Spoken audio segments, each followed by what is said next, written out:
Hi, welcome to MIRFC Cribs and to the Plimer Bridgeman household. Come on in.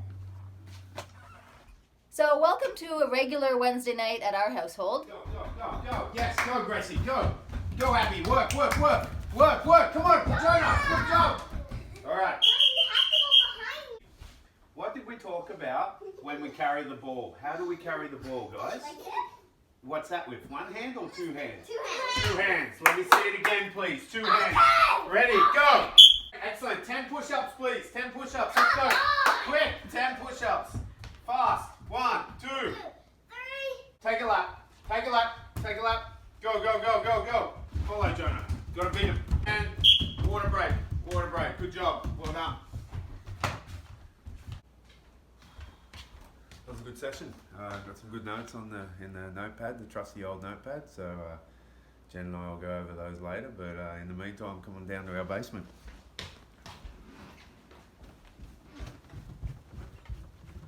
So here it is. A lot of rugby memorabilia up on the walls here. A lot of bird stuff as well. But don't worry too much about that.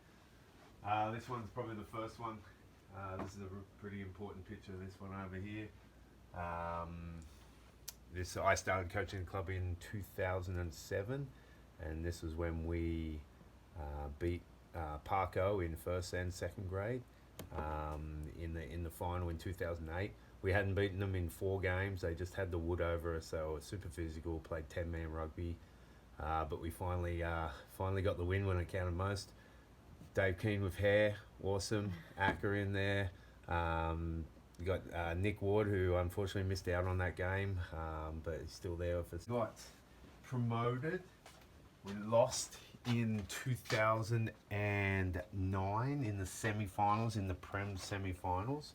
But then in 2010, we beat St. Anne's in the first Prem's final for the club since the 80s. Woo! Yes, that was epic. Awesome day. I was at St. Julie, where all the Prem Cup finals should be.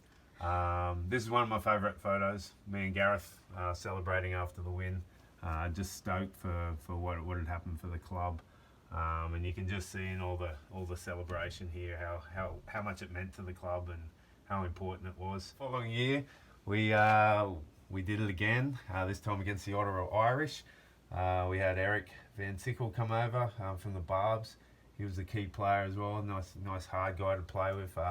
Bailey, Bailey was in Argentina, I think, so I ended up coaching the team for the last couple of weeks. There's Hugh about to kick off with his stepbrother, or identical twin, as the referee, so that helped. And for those who know their rugby, the number 7 for Ottawa Irish, I'm tackling right there, who is their best player by far, he now plays for the Montreal Irish, so that's a little trivia quiz. And Neil McDevitt, great capture again now. Love that photo. That's so good. I think that's James Murray's hand. Then we lost the following year to St. Anne's. And then My 2 photos down here. Sure. You want to talk about your stuff? Okay, I'll hand over to Jen. Well, just 2 photos down here. You got 2. Yeah.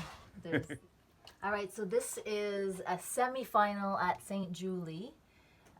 It was a midweek game, so it was a later kickoff. So the sun was setting, and we won the semi-final.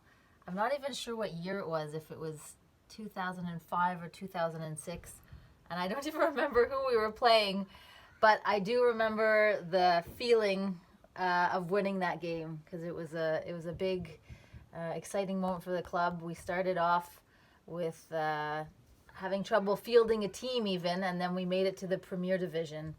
So that's that photo. And then this is just me tackling a girl from Quebec City. And so that's it. That's it. And this was my last season playing. So this was 2015, where we had some really good players in that club, that team. Scotty from Australia. We got Hugh from Wales. He was a big difference maker for sure. And Juice defying gravity and all kind of age barriers as well, and that was a great win again over St. Anne's. And then these are my 2 favourite years coaching. Assistant coach with Ian Bailey, who's been a legend for our club. We had Paddy for that first year. This is a double. This is when we won, when Jack passed away the night before. So here's the second grade guys really embracing each other. I love this photo of Marius celebrating the win. That was such a special day for the club. And this is what Montreal Irish means for me. This whole family all together there. That's huge. And then this was the last year I coached the club. We were 5-5 that year. It was a very, very difficult season, but we got the job done and we played our best rugby in the semi-final and the final. Tim Ross, I think he was 52 years old in this photo. Unbelievable that he could play in a Prem's final, and he made a massive impact when he came on. He was one of the first people I met in Montreal in 2003. He's younger than you, actually. Yeah, he might be younger than me. That's true. Thanks for pointing that out. And what a great day that was. Okay, a couple of last things to show you. These are the beautiful Montreal Irish tie, treasured amongst a collection of a few other ties. Our good friend Jack to the club. Keep this photo up there just to remember him. Emma and myself after we won that last cup final. Me enjoying a cigar, beautiful times. And then if you have a look here, these are all my coaching notepads. Can you believe there's quite a few bird watching ones in there, but these are all my coaching notepads. So let's just have a look through a couple of them. I've just got some here, I've just pulled them out at random. So this one says Yannick, try, no conversion. No surprise there.